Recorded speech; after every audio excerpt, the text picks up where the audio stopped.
3 kali sehari, mungkin lebih, kamu memakannya. Nasi. Tanpa nasi, banyak orang Indonesia merasa belum benar-benar makan. Beras adalah denyut nadi dapur kita, dari warteg pinggir jalan sampai meja makan keluarga. Tapi coba perhatikan struk belanjamu beberapa bulan terakhir. Harga beras terus merangkak naik, pelan tapi tanpa henti. Dibanding tahun lalu, harga beras premium melonjak belasan %. Dan setiap kali harganya naik, jutaan keluarga harus memangkas yang lain demi tetap bisa makan nasi. Yang bikin bingung, ini terjadi di negara yang menyebut dirinya lumbung padi. Negara agraris, tanah subur, sawah membentang dari Jawa sampai Sulawesi.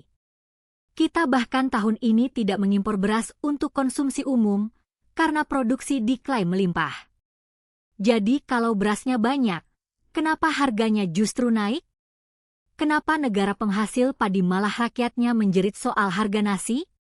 Hari ini kita bongkar tuntas teka-teki paling membingungkan di dapur Indonesia. Dan di tengah video, aku akan tunjukkan satu skandal yang mungkin sedang bersembunyi di dalam karung beras di dapurmu sekarang. Sebuah permainan yang menurut pemerintah bisa merugikan konsumen seperti kita hampir 100 triliun rupiah setiap tahun. Angka yang akan mengubah cara kamu menatap karung beras selamanya. Tapi pertama, kita harus paham kenapa beras bukan sekadar makanan di negeri ini. Dia adalah komoditas paling politis yang pernah ada. Kalau kamu sudah menonton episode harga BBM, kamu tahu bensin itu politis. Tapi beras, bisa dibilang, lebih politis lagi.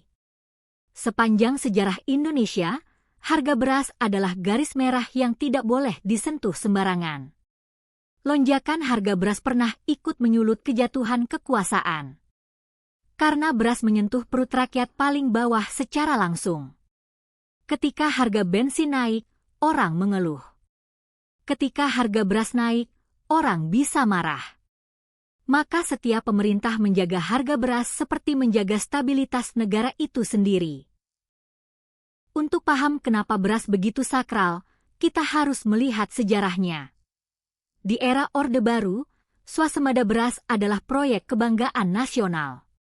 Tahun 80-an, Indonesia bahkan sempat mencapai swasembada dan mendapat penghargaan dari Badan Pangan Dunia. Beras jadi simbol keberhasilan pembangunan. Sejak itu, harga beras yang stabil dan murah dianggap semacam kontrak tak tertulis antara penguasa dan rakyat. Selama rakyat bisa makan nasi dengan harga terjangkau, negara terasa aman. Warisan pemikiran ini masih hidup sampai hari ini. Tapi warisan itu juga jadi jebakan. Karena harga beras dijaga mati-matian tetap murah, muncul konsekuensi yang jarang disadari. Bertani padi jadi kurang menguntungkan dibanding komoditas lain. Petani ditekan untuk menghasilkan pangan murah bagi kota, sementara biaya hidup mereka sendiri terus naik. Selama puluhan tahun, beban menjaga harga nasi tetap murah diam-diam ditanggung oleh orang-orang paling miskin di rantai ini, yaitu petani kecil di desa. Sebuah ironi yang akan terus muncul sepanjang video ini. Untuk menjaganya, negara punya alat khusus. Namanya Bulog, Badan Urusan Logistik Pangan. Tugasnya kira-kira jadi penyangga. Saat panen raya dan harga gabah jatuh, Bulog membeli gabah petani supaya petani tidak rugi.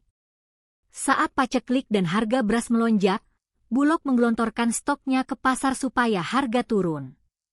Di atas kertas, sistem ini indah. Bulog jadi bandul yang menjaga keseimbangan, melindungi petani sekaligus konsumen. Tapi seperti biasa, antara teori dan kenyataan, ada jurang yang dalam. Sekarang mari kita hadapi paradoks utamanya, karena inilah inti dari kebingungan kita. Tahun ini, produksi beras nasional diproyeksikan sekitar 34 juta ton lebih. Sementara kebutuhan konsumsi seluruh rakyat Indonesia sekitar 31 juta ton. Artinya, di atas kertas, kita surplus. Beras kita cukup, bahkan berlebih. Cadangan beras pemerintah bahkan sempat mencatat rekor tertinggi. Tapi di saat yang sama, harga di pasar justru naik. Bagaimana mungkin barang yang berlimpah harganya malah mahal? Jawabannya mengajarkan satu pelajaran ekonomi yang sangat penting. Harga sebuah barang tidak cuma ditentukan oleh jumlah totalnya, tapi oleh bagaimana barang itu sampai ke tanganmu. Beras bisa melimpah di gudang, tapi kalau tersendat di perjalanan dari sawah ke piringmu, harga di pasar tetap naik. Surplus di data nasional tidak otomatis berarti murah di warung dekat rumahmu. Dan justru di perjalanan panjang itulah letak semua masalahnya. Mari kita telusuri dari sawah sampai ke meja makan.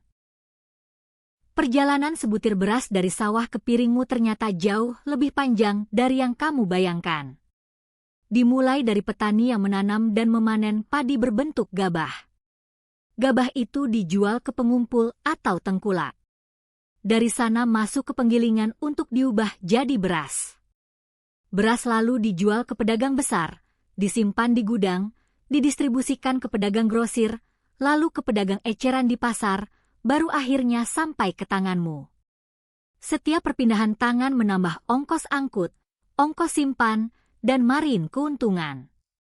Makin panjang rantainya, makin gemuk selisih harga antara yang diterima petani dan yang kamu bayar. Titik pertama, sawah. Meski total produksi tahunan surplus, distribusinya tidak merata sepanjang tahun. Ada masa panen raya ketika beras membanjir, dan ada masa paceklik ketika pasokan serat.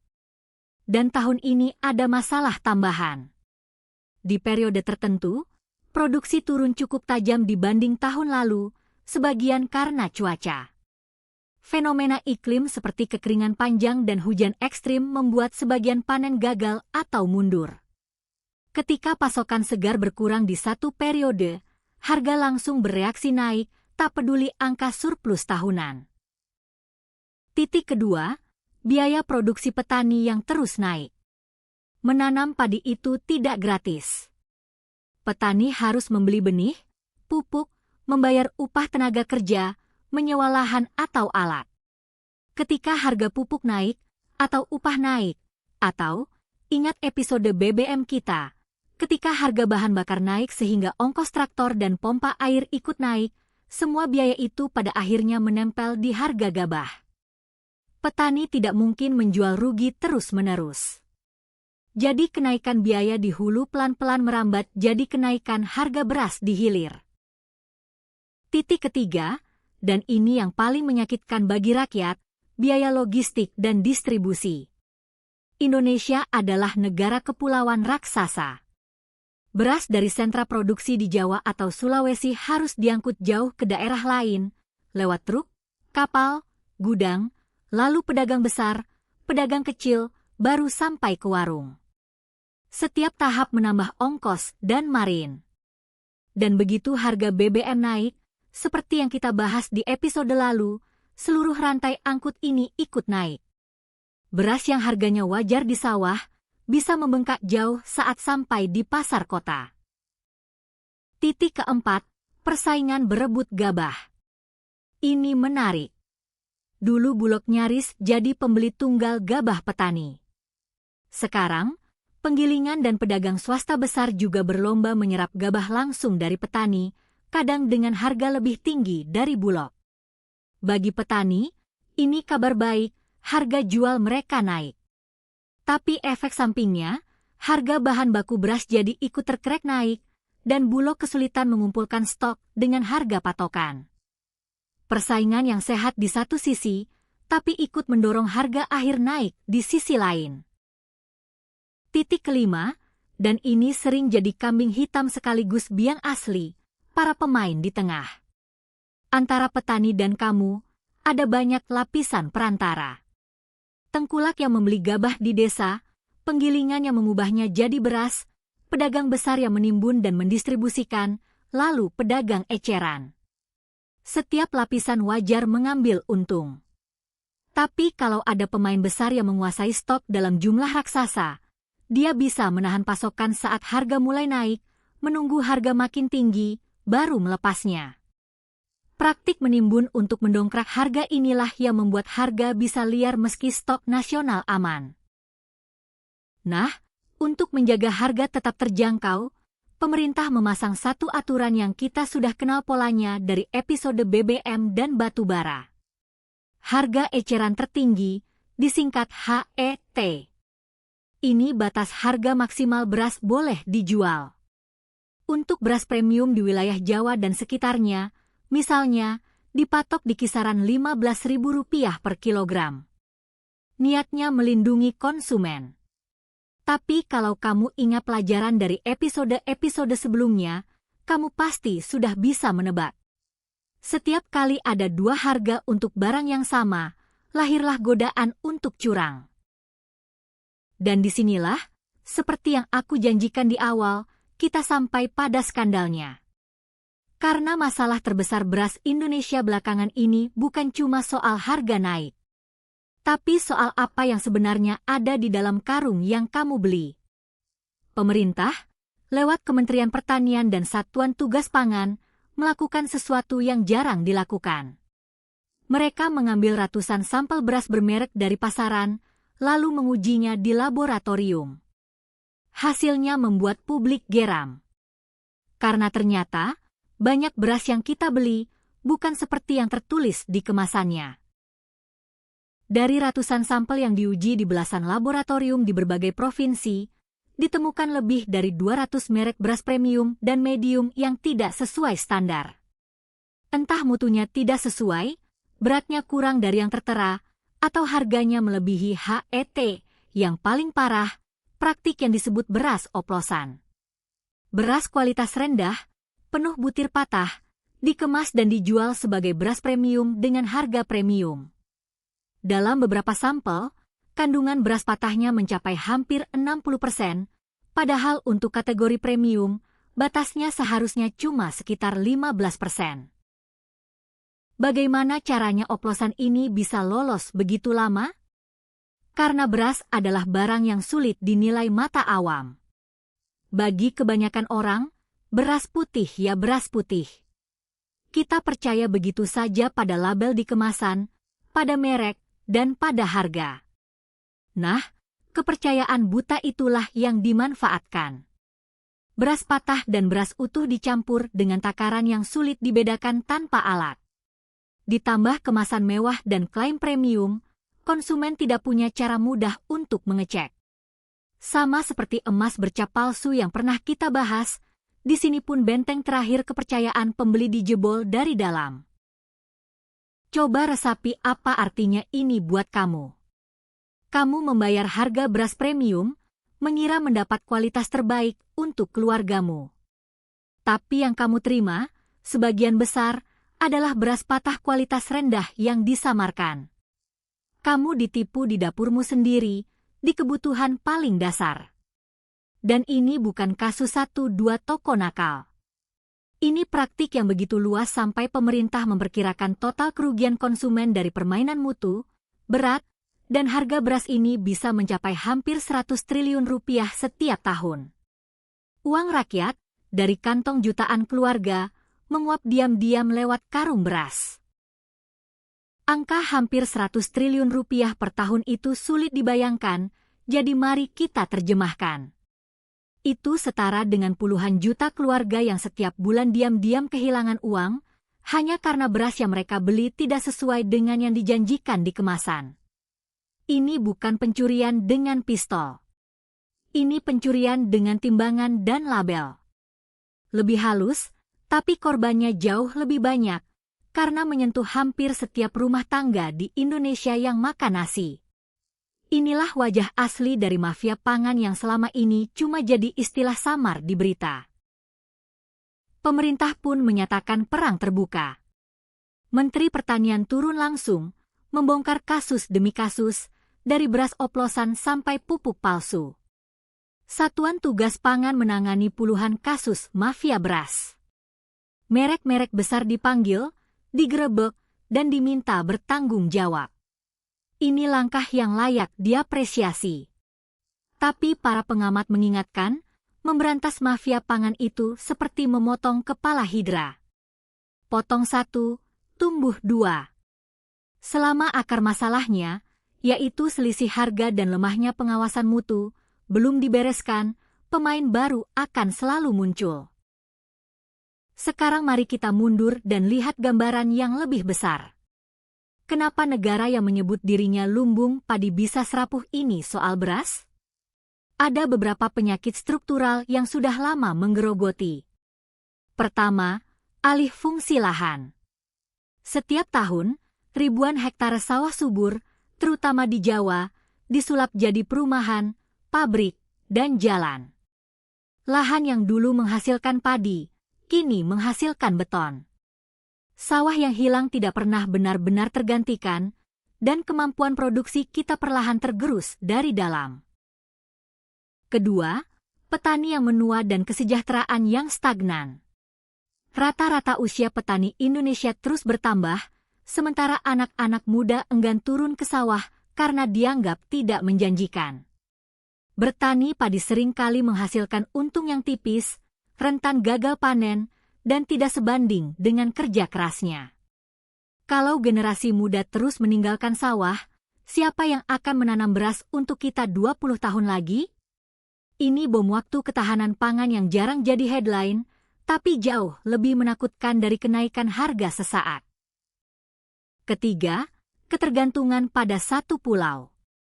Sebagian besar produksi beras nasional bertumpu pada Jawa.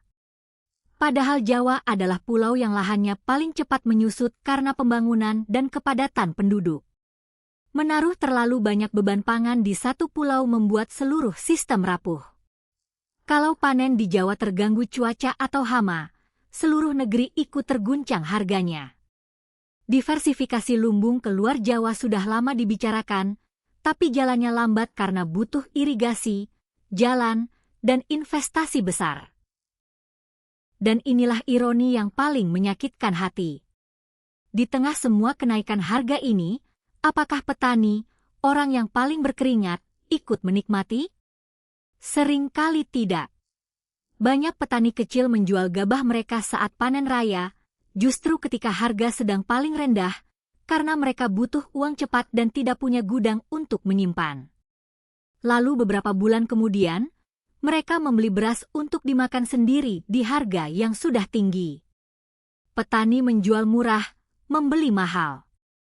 Keuntungan terbesar justru sering mampir ke tengkulak, penggiling, dan pedagang di tengah rantai.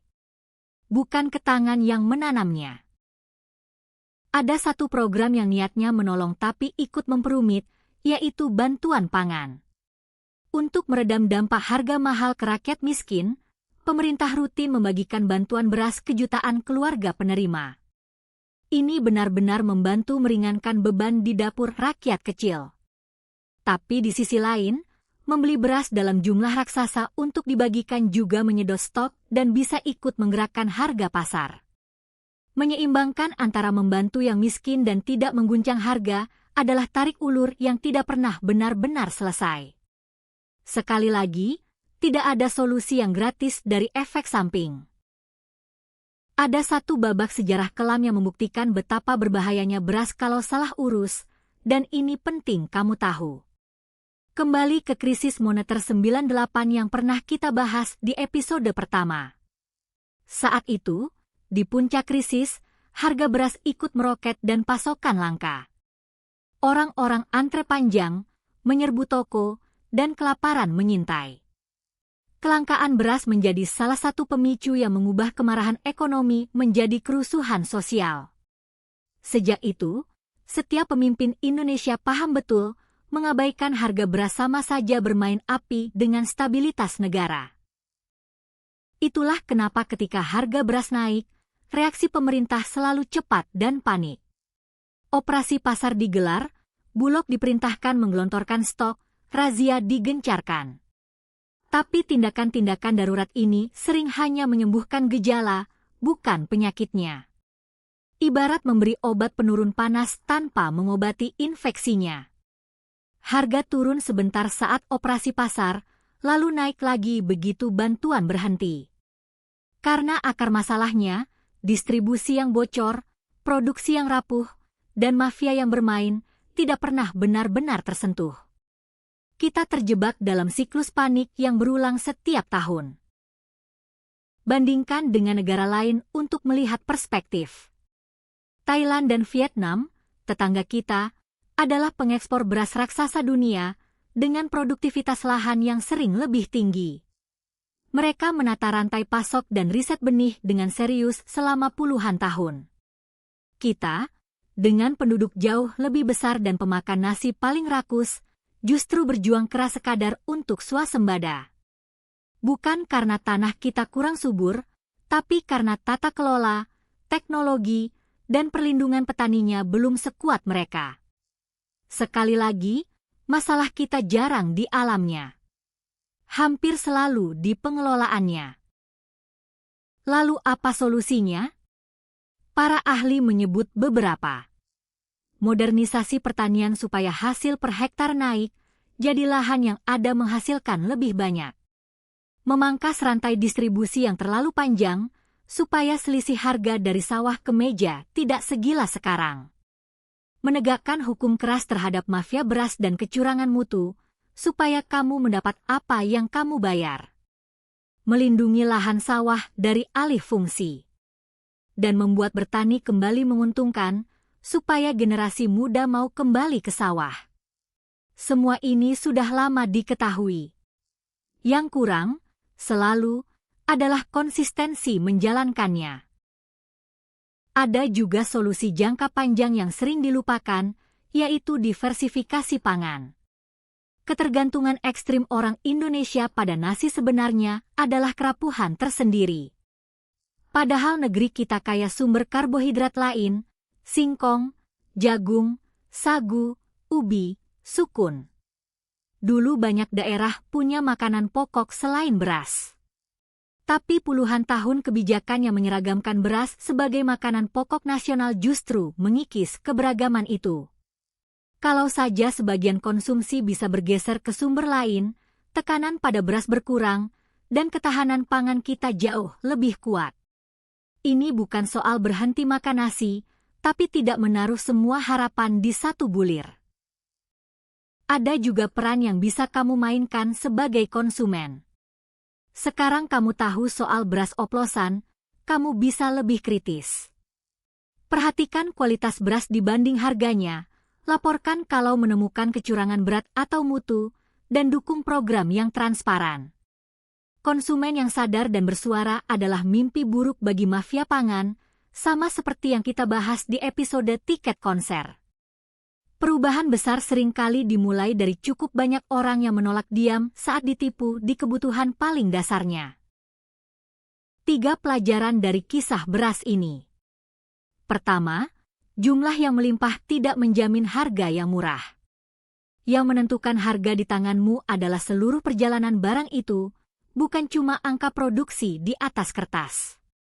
Distribusi yang buruk bisa membuat negeri yang surplus tetap mahal. Kedua, setiap kali ada 2 harga untuk barang yang sama, entah lewat HET, subsidi, atau patokan, di situ selalu lahir godaan untuk mengakali. Pola ini kita lihat di BBM, di batu bara, dan sekarang di beras. Selalu sama. Dan pelajaran ketiga, yang paling mendasar. Ketahanan pangan bukan cuma soal menanam padi, tapi soal keadilan di sepanjang rantainya. Dari petani yang layak sejahtera, distribusi yang efisien, sampai konsumen yang tidak ditipu. Sebuah bangsa bisa punya sawah seluas lautan, tapi tetap rapuh kalau rantai di antaranya bocor dan curang. Beras di piringmu bukan sekadar makanan. Dia adalah cermin dari seberapa adil dan rapi sebuah negara mengelola hal yang paling dasar bagi rakyatnya, yaitu makan. Jadi lain kali kamu menyendok nasi, dan mendengar berita harga beras naik lagi, kamu tidak akan bingung lagi. Kamu tahu bahwa di balik satu piring nasi itu ada cuaca, ada biaya BBM, ada rantai distribusi panjang, ada aturan harga yang menciptakan celah, ada mafia yang mengoplos, dan ada petani yang seringkali paling buntung. Semua terkompres dalam butiran putih yang kamu makan setiap hari. Ekonomi memang selalu paling nyata justru di hal-hal yang paling sederhana. Dan tidak ada yang lebih sederhana, sekaligus lebih penting, daripada sepiring nasi. Kalau kamu suka pembahasan seperti ini, tekan subscribe dan nyalakan loncengnya. Video ini satu keluarga dengan episode B50 soal pangan dan energi, episode harga BBM soal biaya tersembunyi, dan episode batubara soal 2 harga yang melahirkan mafia. Semuanya ada di deskripsi. Tulis di komentar, berapa harga beras di daerahmu sekarang per kilo? Dan kamu tim beras apa di rumah? Aku baca semua jawabannya. Sampai ketemu di kisah berikutnya.